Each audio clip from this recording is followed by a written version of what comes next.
I know. I'm gonna do a concert this Saturday. You're gonna do a concert? You're gonna go to a concert? Well, isn't it the same? Well, no. People usually say, I'm gonna go to a concert. Oh, I thought going to a gala means the same thing. Oh, well, you know, maybe they do. Sorry I'm late. Oh, it's fine. Hey, we're confused. We're just talking. Do you think that gonna and going to mean the same thing? Huh. I'm not certain, but I don't think my grammar professor told me something about it. Well, we're gonna have to find out.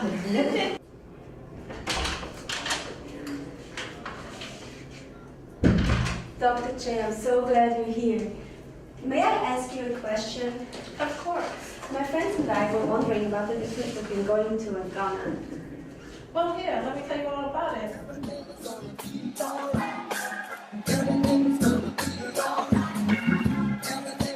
For years, Ghana and going to have been used in everyday conversation and in songs. But do we really know the difference between them? Well, today we will find out.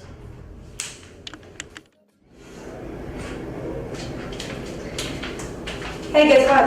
What? I asked Dr. Che about the gonna and going to, and she gave me all that interesting stuff. Oh, really? Like what? Do you want to know? Yeah. Okay, so the first thing that I thought was so interesting is, if you think about it, going to construction uses space to think about time.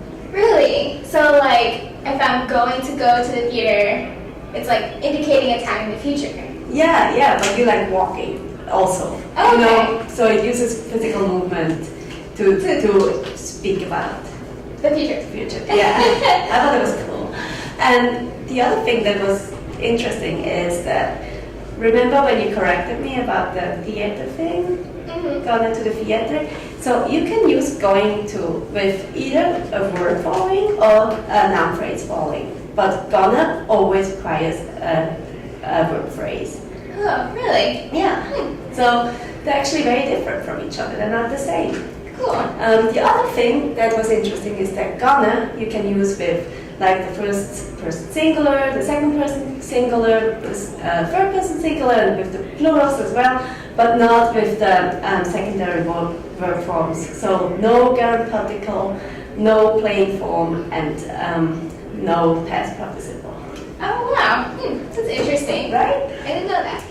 Wow, okay. You want to know what I found out? Yeah. Well, I found out that gonna has, well, its first recorded usage was in 1970. Oh, really?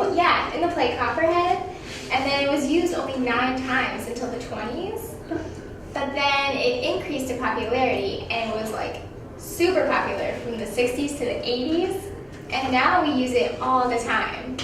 So I wonder why the 60s and the 70s, why it increased.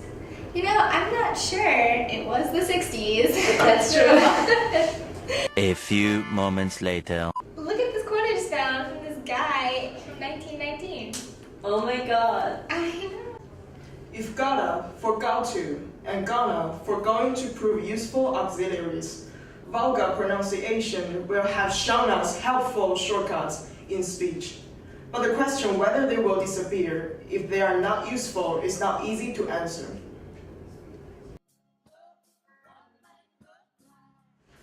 Hey guys, what are you up to? Hi, Dr. Che. We're so excited to see you. We've been working on the going to Ghana thing all day long, and guess what we found out? Well, tell me. We think that it's actually has nothing to do about formality. So we don't think that going to is like the formal version of Ghana, and Ghana is not more informal, but that it has something to do with something totally different. Well, what do you mean? Well, we found out that it's used more in spoken discourse than written discourse. But I mean, that has nothing to do with formality. Yeah.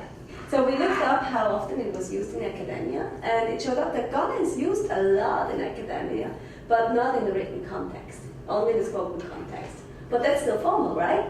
Right. You guys are so great. That's why you guys are my best students. So do you know why Ghana is never going to get extinct? No, why is gonna never go extinct? Pop culture. Just think about all the songs out there.